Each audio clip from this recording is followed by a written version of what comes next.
অনেকদিন ধরে ভাবছিলাম যে একটা ব্লগিং স্ট্যান্ড কিনবো, তাই সরাসরি চলে আসলাম গুলিস্তান। সেখানে গিয়ে কীভাবে কিনলাম চলো তোমাদেরকে দেখাচ্ছি। হে এভরিওয়ান, আসসালামু আলাইকুম। আশা করি তোমরা সব অনেক ভালো আছো। তোমাদের তো আমি অনেক ভালো আছি। তো ব্যক্তিগত কারণে এক মাসে আমি ভিডিও আপলোড দিতে পারিনি, তার জন্য তোমাদের কাছে ক্ষমা চেয়ে নিচ্ছি।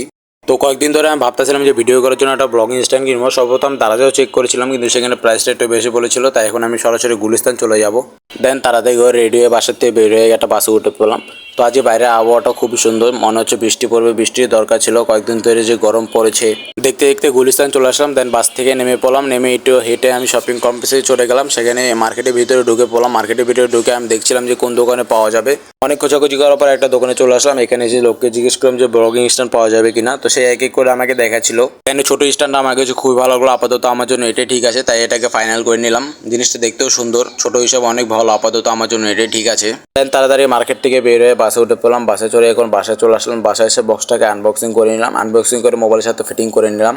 ব্লগিং স্ট্যান্ড আমার কাছে খুবই ভালো লাগলো। ব্লগিং স্ট্যান্ডের সাথে একটা লাইটও রয়েছে, আবার সেলফি তোলার জন্য ব্লুটুথ সিস্টেমও রয়েছে। তো আজকের মতো ভিডিওটা এ পর্যন্ত। ভালো লাগলে লাইক এন্ড সাবস্ক্রাইব করে দিও। আবার দেখা হবে অন্য কোনো ভিডিওতে। ওকে, আল্লাহ হাফেজ।